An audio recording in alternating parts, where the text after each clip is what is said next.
Despite his reservations, Edward attempted to suppress them. He loved Emily, and he wanted to believe her. By the time he arrived home that evening, he had managed to quell most of his concerns. Trust, he reasoned, was the foundation of their relationship. He opened the door to the soft glow of candlelight and the enticing aroma of Emily's cooking. A romantic dinner awaited him. Wine for him, sparkling water for her, and a spread of their favorite dishes. They shared laughter, recounted stories of their day, and for a fleeting moment, everything felt normal. Emily seemed more radiant than ever, her joy palpable. After dinner, she took his hand, a playful glint in her eyes, suggesting they retire for the night. When he hesitated, mentioning the pregnancy, she reassured him with a gentle laugh. "Oh, Edward," she said, her voice warm and reassuring. "I already consulted with the doctor. He assured me everything is perfectly safe." That night, Edward tried his best to push aside his lingering doubts. 2 days later, Emily returned from another doctor's appointment, her face alight. "Edward," she announced, "the doctor says I'm about 4 weeks along." Edward mentally calculated the dates. A knot formed in his stomach. He was certain they hadn't been intimate around the time of conception. He cautiously voiced his concern, but Emily dismissed it, insisting he must have simply forgotten. Her explanation was too smooth, almost rehearsed. Edward nodded, feigning agreement, but inwardly, his suspicions intensified. The doubt continued to fester, a constant weight on his mind. Then, another incident occurred, an incident that sent a chill down his spine.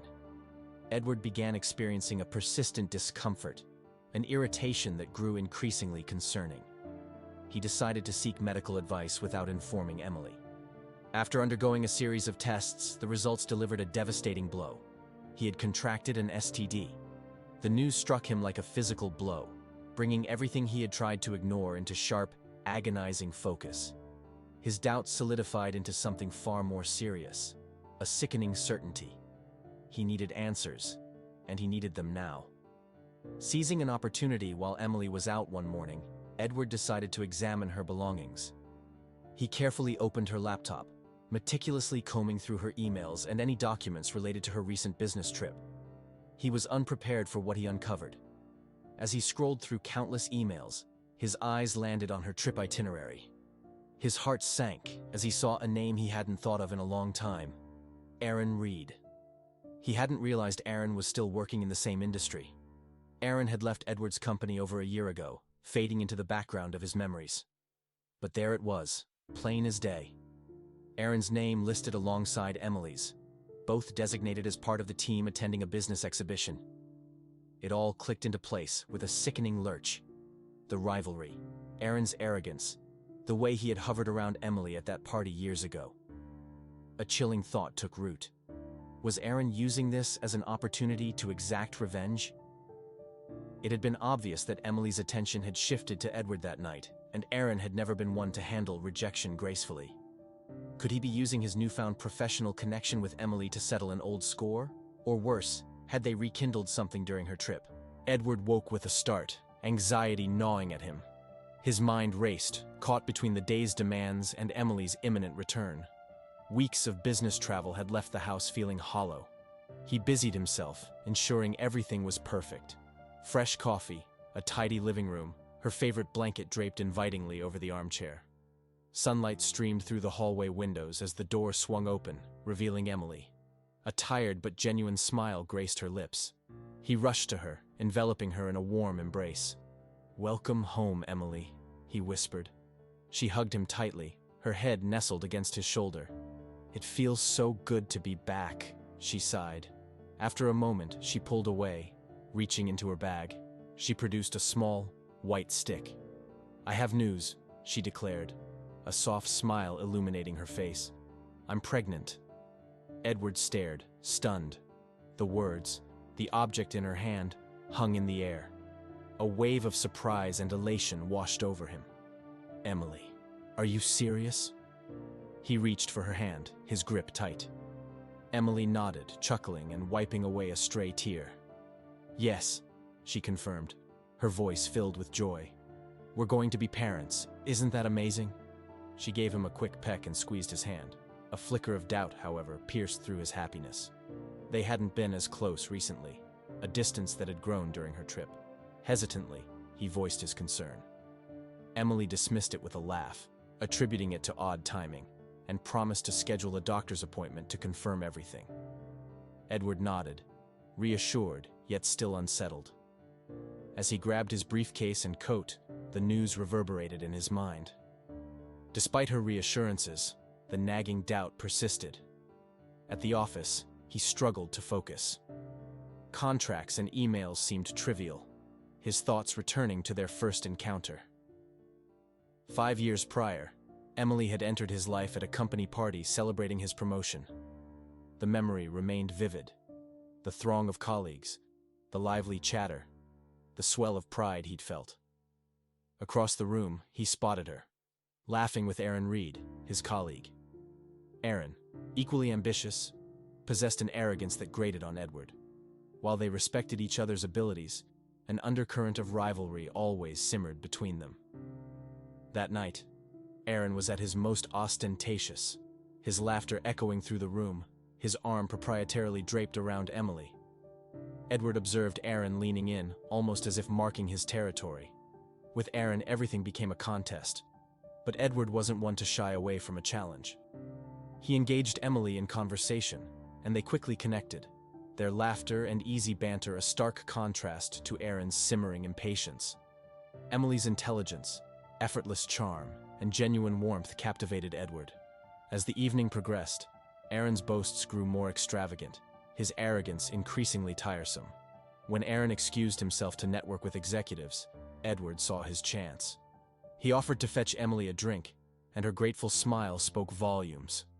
From that point on, their connection deepened. They exchanged numbers, and a casual coffee date blossomed into dinners, late-night conversations, weekend explorations, and cozy evenings at Edward's apartment. For the first time in his life, Edward felt truly connected to someone. Emily's kindness and understanding made him feel seen, as if he had finally found where he belonged.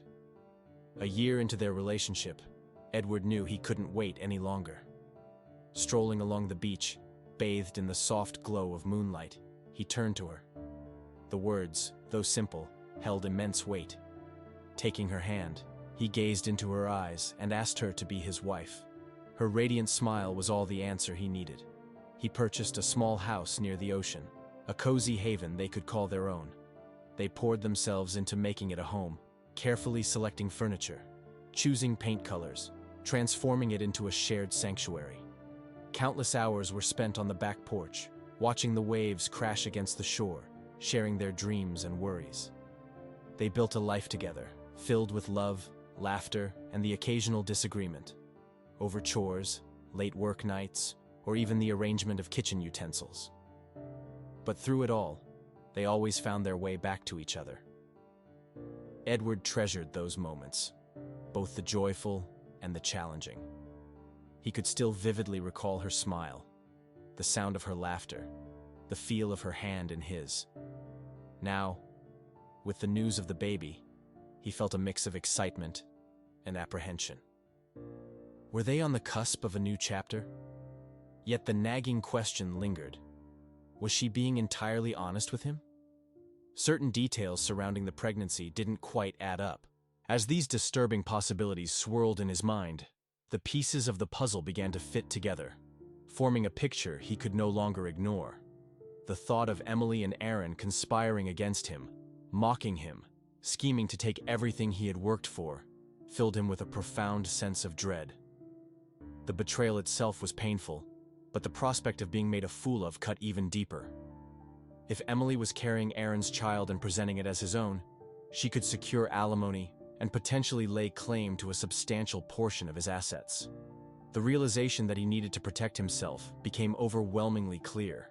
He couldn't afford to remain passive. Edward acted decisively, wasting no time. He scheduled consultations with a shrewd lawyer named Matilda and a financial advisor. He laid everything bare: Emily's suspicious behavior, her connection with Aaron, the pregnancy, and his own recent diagnosis. Matilda, a sharp and pragmatic woman, immediately formulated a strategy to safeguard his finances and property. Her first recommendation was the establishment of a trust fund to hold his most valuable assets: the house, his retirement savings, and his stock portfolio.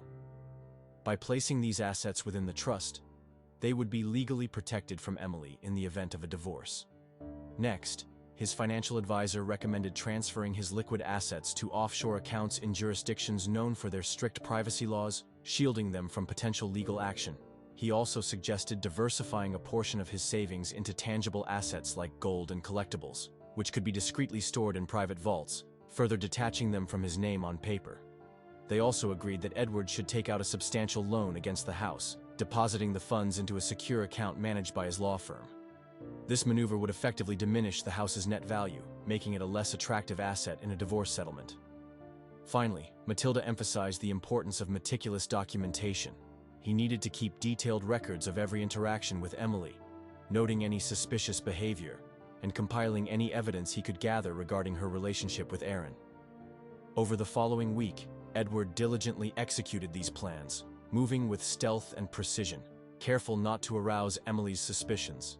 Edward knew that meticulous planning and financial maneuvering weren't enough.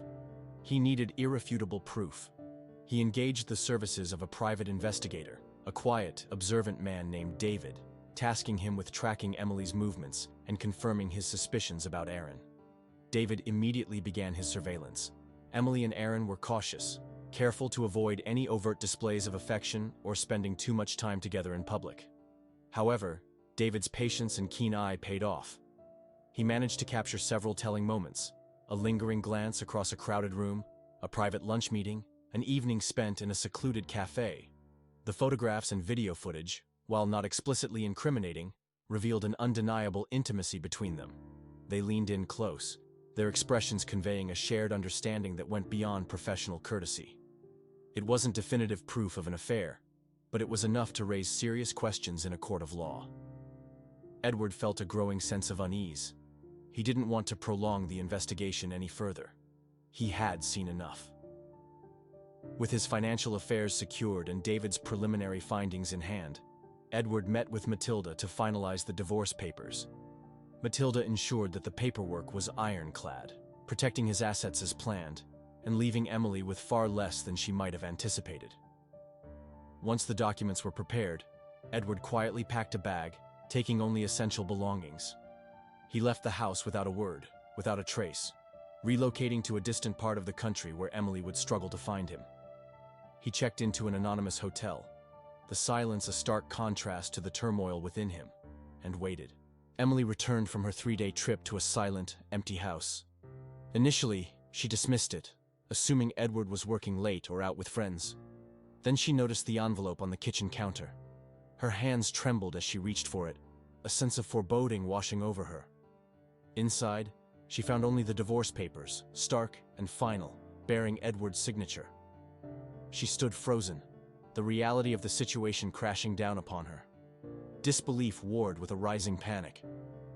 How had everything fallen apart so quickly? Desperate to reach Edward, she tried his phone, only to find it disconnected. His social media presence had vanished. She reached out to mutual friends, but none could offer any information. It was as if he had simply ceased to exist. Meanwhile, Edward sat alone in his hotel room, the weight of his experiences pressing down on him. The betrayal, the shattered trust, the doubts he had so desperately tried to ignore now consumed him. The relentless stress, the sleepless nights, the gnawing loneliness took their toll. He knew he needed to escape, to find a place of solace where he could heal and begin to rebuild his life. He searched online, seeking refuge in nature. He found a small, secluded cabin nestled deep in the woods, a place of quiet solitude where he could confront his pain and begin to heal. He resigned from his job, unable to bear the thought of returning to the office, a place filled with memories of Emily and Aaron's betrayal. The cabin offered a sanctuary, a space for reflection, far removed from the life he had once known. The divorce proceedings commenced, but Edward chose not to attend in person. He remained in contact with Matilda through video conferencing, allowing her to handle the legal formalities.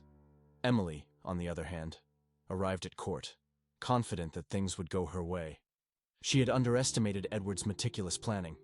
His assets, securely locked away in the trust fund and offshore accounts, were beyond her reach. The diminished value of the house, burdened by the strategic loan, offered little incentive. All she had were the divorce papers and a growing sense of frustration. Furious, but with her options severely limited, Emily attempted to use her pregnancy to garner sympathy, hoping to sway the outcome in her favor. However, Edward and Matilda were prepared for this tactic. Matilda presented Edward's medical records, revealing his STD diagnosis, a fact Emily couldn't dispute. Furthermore, the photos and videos captured by David, while not conclusive proof of an affair, provided strong circumstantial evidence of Emily's infidelity. Emily's carefully constructed facade crumbled. Her advantage evaporated, leaving her exposed and vulnerable. She had entered the courtroom expecting to control the narrative, but she left with nothing. The life she had envisioned, the future she had meticulously planned, slipped through her fingers like grains of sand. While Emily grappled with the devastating consequences of her actions, Edward sought solace and renewal in his new life. He immersed himself in the healing power of nature, finding peace in solitary camping trips, challenging mountain climbs, and the quiet contemplation of the natural world. He began documenting his adventures, capturing the breathtaking beauty of his surroundings on video. He created a blog, sharing his experiences and reflections with an online community, finding connection and purpose in his newfound passion. His videos resonated with viewers, quickly gaining a loyal following and providing a modest but steady income. He even adopted a dog, a loyal and unwavering companion who accompanied him on his journeys, a friend who offered unconditional love and a welcome respite from the betrayal he had endured. One evening, as Edward scrolled through the comments section of his latest video blog post, a particular comment caught his attention. The words, filled with remorse and regret, stopped him in his tracks. "I recognized you. I apologize for everything that happened. I was wrong. Please forgive me. I'm sorry for reaching out this way, but I have no other way to contact you. Just know that I deeply regret it." He didn't need a name to know who had written those words. It was Emily. She had found him. A wave of complex emotions washed over him. Nostalgia, sadness, a flicker of relief. While the pain of her betrayal still lingered, the burning anger had subsided, replaced by a quiet sense of closure. After a moment of reflection, he typed a simple reply. "I do not hold a grudge. God will judge us. Live happily." He clicked send, then closed his laptop, a sense of finality settling over him. He had made peace with his past, freeing himself from the bitterness that had once consumed him. He could now look forward to the future with hope, his heart open to new possibilities. 2 years passed. Emily, with the support of her family, managed to rebuild her life, piece by piece. Her parents and siblings provided a much-needed safety net, offering emotional and practical support as she navigated the challenges of single motherhood. Despite their unwavering love, Emily often felt a profound sense of emptiness. She attempted to move on, to explore new relationships, but every attempt seemed to falter before it could truly begin. Men came and went, fleeting presences in her life. Even Aaron had disappeared completely, reduced to a monthly child support payment, a constant reminder of her past mistakes. Her days were filled with a quiet loneliness, and her nights were even worse, haunted by memories and regrets. She spent countless hours thinking about Edward, wondering where he was, how he was doing, and how different things might have been if she had made different choices. The weight of her conscience was a heavy burden to bear. Meanwhile, Aaron's life had taken a dark and devastating turn. After months of reckless behavior, he found himself lying in a hospital bed, barely clinging to life, his body racked with pain. The consequences of his actions had finally caught up with him. One of the husbands of the women he had infected with HIV, driven by grief and rage, had tracked him down and exacted a brutal revenge. The details were gruesome, the injuries horrific. Aaron's life would never be the same. His physical and emotional scars ran deep. He faced a future filled with pain, disability, and the legal ramifications of his actions. Emily learned of Aaron's fate through news reports. She sat in stunned silence, the irony of the situation not lost on her. Karma, she realized, had a way of exacting its own form of justice. Aaron, who had inflicted so much pain on others, was now suffering the consequences of his own choices. While Emily didn't revel in his misfortune, she couldn't deny a sense of grim satisfaction. As she reflected on the events that had led to this point, she knew she couldn't change the past, but she could learn from it. She could focus on her son, on building a better future for both of them. Aaron had lost everything: his health, his reputation, his future. Edward, on the other hand, had found peace and purpose in a new life, far removed from the shadows of his past. He had embraced the healing power of nature and found a way to share his journey with the world. Emily, facing the daunting realities of her financial struggles and the emotional toll of Aaron's absence, made the difficult decision to pursue legal action against him for child support. She knew it would be a challenging battle, but she had no other choice. She needed to secure her son's future, even if it meant confronting Aaron once again. The court date arrived, and Emily entered the courtroom with a quiet determination. Aaron's annoyance was palpable, but Emily refused to be intimidated. Her lawyer presented the irrefutable DNA evidence, establishing Aaron's paternity and his legal obligation to support his child. Aaron, enraged and defiant, erupted in a tirade of denial and resentment. But the judge remained unmoved. The law was clear. Aaron was ordered to commence child support payments immediately. It was a small victory for Emily, a step towards stability and independence. As Aaron stormed out of the courtroom, Emily lingered, her heart heavy but resolute. This was a new beginning, a chance to rebuild her life, even if she had to do it alone. Years later, after finding Edward's blog and leaving her message of apology, she received his simple yet profound reply. It wasn't forgiveness, but it was enough. It was closure. It allowed her to finally let go of the past and embrace the future, whatever it may hold.